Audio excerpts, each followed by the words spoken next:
안녕하십니까.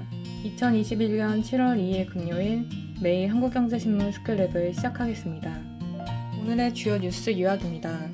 첫 번째 기사는 1일 열린 매일경제 자본시장 대토론회에서 100세 시대 안정적인 노후를 보장하는 연금자산 10억 원을 어떻게 달성할 수 있을지에 대한 방법론에 관심이 집중됐다는 소식입니다. 연금자산 10억 원은 안정적인 노후를 보장해주는 상징적인 숫자입니다. 김경록 미래에셋투자와 연금센터 대표는 국민연금을 포함해 연금자산 10억 원이 있으면 물가에 연동해 증가하는 연금을 월 330만 원 이상 받을 수 있다면서 이 정도 연금자산을 가지고 있으면 풍요로운 노후를 보낼 수 있다고 설명했습니다. 김 대표는 국민연금을 제외한 나머지 연금 가운데 투자하는 비율은 11%에 그친다고 말했습니다. 이에 대해 3000cc 배기량을 가진 차를 몰면서 1단 기어만 쓰는 꼴이라며 실적 배당형 상품 위주로 퇴직연금을 굴릴 수 있다면 헛벌이 고소득자뿐만 아니라 평범한 근로자도 연금자산 10억 원을 가지고 은퇴할 수 있다는 분석입니다. 두 번째 기사는 경제협력개발기구 최종 논의 테이블에 올라온 디지털세 합의안의 가장 큰 특징은 당초 디지털세 적용 대상에서 제외될 것으로 알려졌던 업종들이 예상을 뒤집고 대부분 과세 대상에 포함됐다는 점이라는 소식입니다. 다국적 기업의 매출액이 27조 원을 넘고 영업이익률이 10% 이상이라면 업종을 가리지 않고 실제 매출이 발생한 국가들끼리 과세권을 나눠 갖겠다는 것입니다. 디지털세는 물리적인 사업장이 없더라도 정보기술 또는 제조업체가 수익을 얻는 국가에 과세권을 부여하겠다는 취지에서 논의가 시작됐습니다.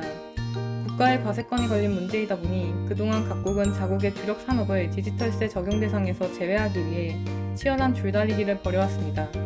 예컨대 일부 유럽 국가는 금융업에 대해 일부 미주 국가는 천연자원 판매업에 디지털세가 부과되지 않도록 하겠다는 입장이었습니다. 우리나라는 주력 사업 중 하나인 반도체에 디지털세가 부과되지 않도록 중간재 업종을 과세 대상에서 제외하는 게 최대 과제였습니다. 하지만 디지털세 합의안에 보면 금융업과 채굴업만 과세 대상에서 제외됐을 뿐 나머지 업종은 모두 디지털세 과세 대상에 이름을 올린 상황입니다. 따라서 이번 합의안은 IT 기업만이 아닌 소비재 기업과 중간재 업종까지 모조리 디지털세 과세 대상에 넣어야 한다는 미국의 목소리가 반영된 것으로 보입니다.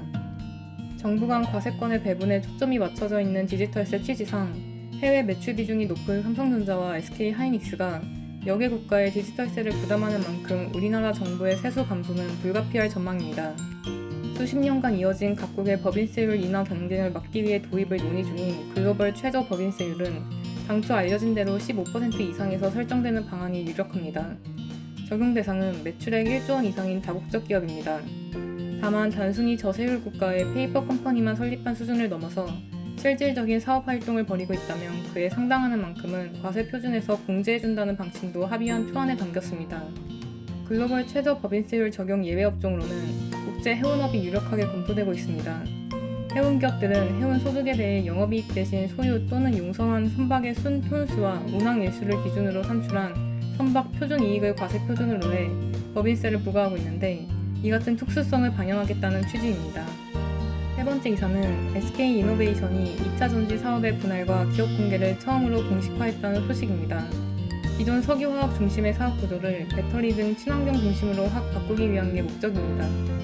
배터리 사업 분할 및 상장을 김준 SK이노베이션 총괄 사장이 언급한 것은 사업 구조 전환을 추진하고 있어서입니다. 탄소 중립이란 시대적 흐름에 맞춰 석유 화학 사업 비중을 대폭 줄이고 배터리 등 녹색 사업으로 채운다는 계획입니다. 김 사장은 5년간 30조 원을 투자해 탄소에서 그린으로 회사 체질을 완전히 바꿔놓겠다며 그 중심에 배터리 사업 확대가 있다고 말했습니다. 분사와 상장을 통해 단번에 세계 선두권 배터리 기업으로 올라서겠다는 것입니다. 투자자들은 그러나 이 같은 계획을 악재로 받아들였습니다.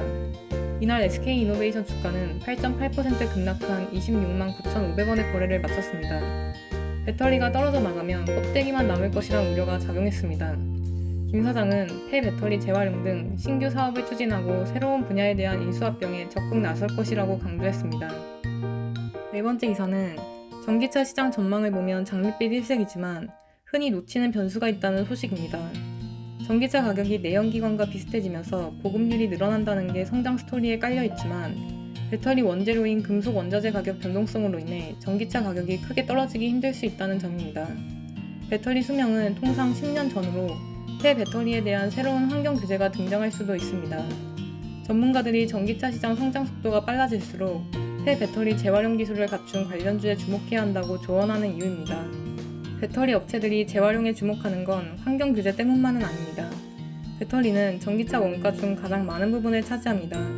전기차 시장이 커질수록 완성차 업체들의 원가 인하 압력이 배터리 생산업체, 배터리 소재업체 순으로 이어질 수밖에 없습니다. 과거 자동차 부품업체들의 사례처럼 시장은 커지는데 업체별 수익성은 악화될 수 있다는 우려가 나오고 있습니다.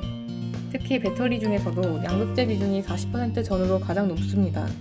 양극재는 니켈, 코발트, 망간, 알루미늄 등 메탈, 즉 금속 관련 원자재가 주로 쓰입니다. 원자재 가격 변동에 따라서 배터리 업체들의 수익성이 좌우되는 이유입니다. 하지만 재활용하면 기존의 원자재를 재사용해 가격 변동성을 낮출 수 있습니다. 많게는 40에서 50% 재활용이 가능할 전망입니다. 폐배터리의 환경 문제 등이 불거지면서 배터리 산업 전체의 리스크가 될 가능성도 업계에선 염두에 두고 있습니다. 그럼 이상으로 오늘의 매일 한국경제신문 스크랩을 마치겠습니다. 들어주셔서 감사합니다.